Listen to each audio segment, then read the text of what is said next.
Who am I talking to today? William Lowe.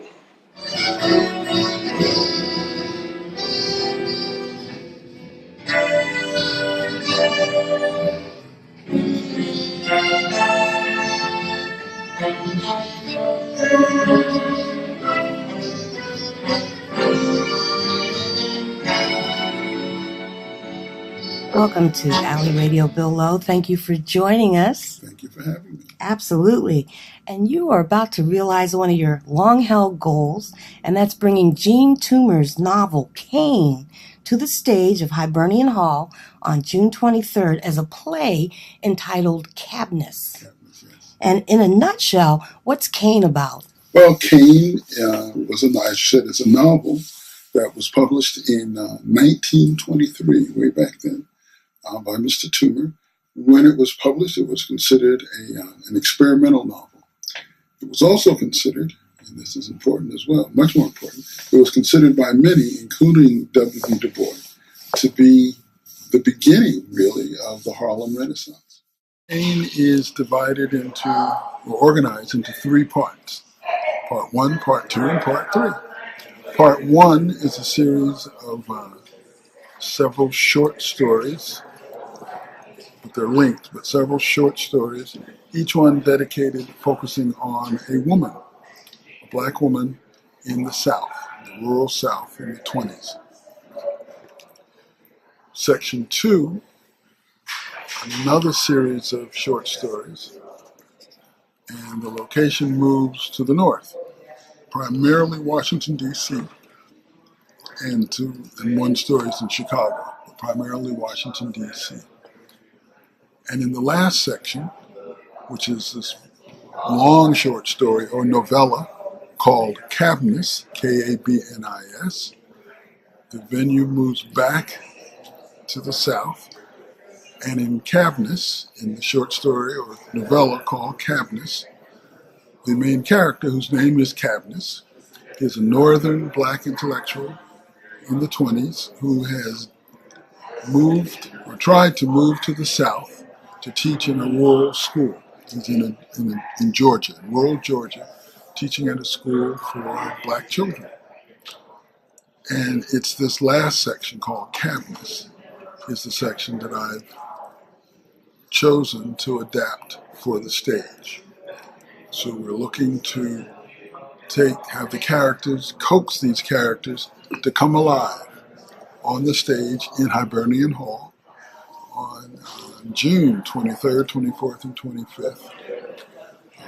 The director of the project is the wonderful Jackie Parker. Great charts, man. Yeah, man. I'm gonna touch the parts up tonight. All right. Great music. Jean Toomer's work, and it was written in 1923.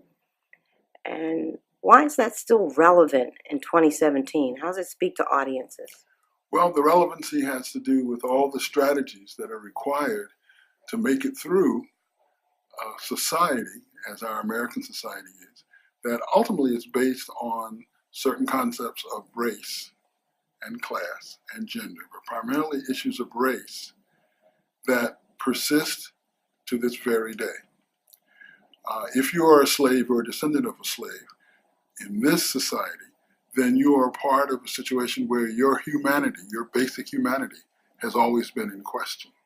So in 1923, Jean Toomer, a very well-placed African-American man in the overall society, was writing about the kinds of strategies that are required when a people, a folk people, a black folk people, move to the north in the beginning of the 20th century, trying to find strategies for survival, trying to find strategies for identity that are based on who they think they are, but are also in opposition to who they are told they are. So those are issues that remain to this very same day. In a post-Obama era, we still have these same issues. So in 1923, in the short story called Cain, called KABNIS rather, which is the play that we're presenting, KABNIS is in the South, and his whole life, and indeed most of the life of his colleagues, centers around the question, the fear, the Gothic fear of lynching. that at any moment they could be lynched.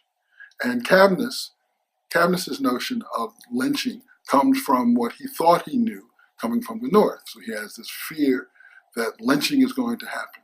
And his Southern colleagues telling, his colleagues, men like himself, well-educated men like himself, who have a different attitude because they were born and raised and lived in the South. Well, they joke with him. They tell him that, well, white folks aren't as crazy as they used to be. They get us in different ways. And that's partially true, and that's partially a joke.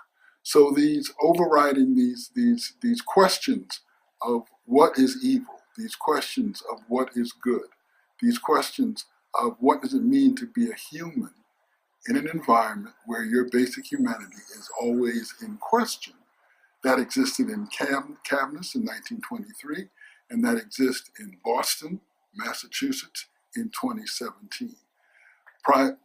Most importantly, for me, our young people need to understand that, because our generation, we work real hard to make it possible for our children, now our grandchildren, in some of our cases, some of our great-grandchildren, not to have to suffer some of the inequities that we came up with. And that's good. And the fact that they don't have to suffer, or they think they don't have to suffer, does not necessarily mean that the issues have been worked out, that the issues have been straightened out, that racism is dead. So they need to know that some of the same issues of color from within the Black community, some of the same issues of class and points of origin that exist in the Black community, like, for example, in Boston, where Islanders and Haitians and African Americans from the South and all get mixed up in one community, and from the outside it's just Black folks, but from the inside it's all those folks.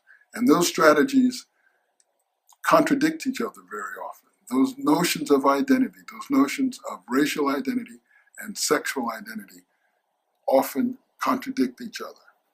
And in the case of KABNIS, there is this overriding fear of lynching in 1923 might have a lot in common with the fear that every Black boy's mother and father has in 2017, that that child may go out and be the victim of a bullet shot on purpose into that person. So lynching or being shot, how different are those attitudes? How different are those situations? And what are the strategies to make sure that those things don't happen? How do you become a man? How do you become a woman with that kind of fear? If you ignore the fear, do you become naive and silly? If you focus on the fear, do you become bitter? What's the solution? Those are the questions that KABNIS, the work of art, raises beautifully and in a very complex way. And hopefully with drama and music and movement and video, we can bring those characters and those ideas to life on the stage at Hibernian Hall. Here comes the plug. June 23rd, 24th, and 25th, all at 8 o'clock. Please be there.